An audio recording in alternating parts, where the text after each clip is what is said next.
કિરીટભાઈ, તમારો એક video viral થયો છે, એ બાબતે શું છે?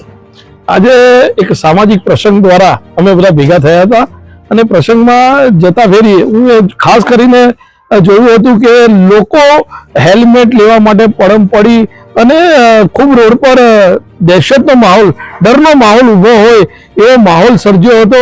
ખાસ કરીને આજે એ પ્રસંગમાં અમારા સાથે જે આવેલા લોકો પણ, મહેમાનો પણ હેલ્મેટ લેવા માટે પડમ પડી થઈ રહી હતી. એટલે ખાસ કરીને વિચારમાં આવ્યું કે આ પ્રમાણેનો હેલ્મેટનો કાયદો જ્યારે અમલમાં હોય અને લોકોમાં જનજાગૃતિ નહીં પણ એક ભયનો માહોલ હોય, એ જોતા આજે અમને ખૂબ દુઃખ થયું આ બાબતે.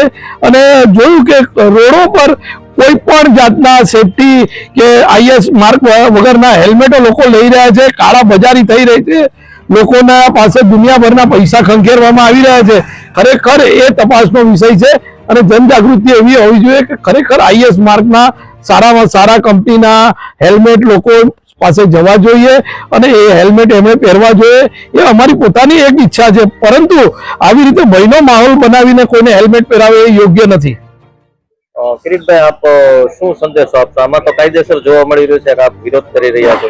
ખાસ કરીને અમે આનો સંદેશો એ આપવા માંગીએ છીએ કે હેલ્મેટ આજે સુરત શહેરમાં જે મેટ્રો ટ્રેનનો પ્રોજેક્ટ ચાલી રહ્યો છે, સુરત મહાનગરપાલિકાના ઘણા બધા એવા પ્રોજેક્ટો ચાલી રહ્યા છે કે જ્યાં રોડો પર ખૂબ મોટો ટ્રાફિકની સમસ્યા હોય અને એ સમસ્યામાં લોકો માત્ર 20 થી 30 ની ઝડપે જ ગાડી ચલાવી શકે છે અને ખાસ કરીને લોકો ટ્રાફિકમાં બહુ મોટી સમસ્યામાં ફસાયા હોય ત્યારે આ હેલ્મેટનો કાયદો ખૂબ અગવડ ભર્યો અને પીડાદાયક છે.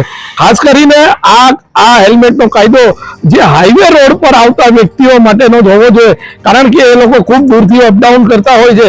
ત્યારે આ લોકોએ ફરજિયાત હેલ્મેટ પહેરવો જોઈએ. જેવી જનજાગૃતિમાં અમે પણ સામેલ થઈએ છીએ, પરંતુ સિટીમાં આની ખરેખર કોઈ જરૂર નથી. માટે આ સિટીમાં આ હેલ્મેટનો કાયદો રદ થવો જોઈએ.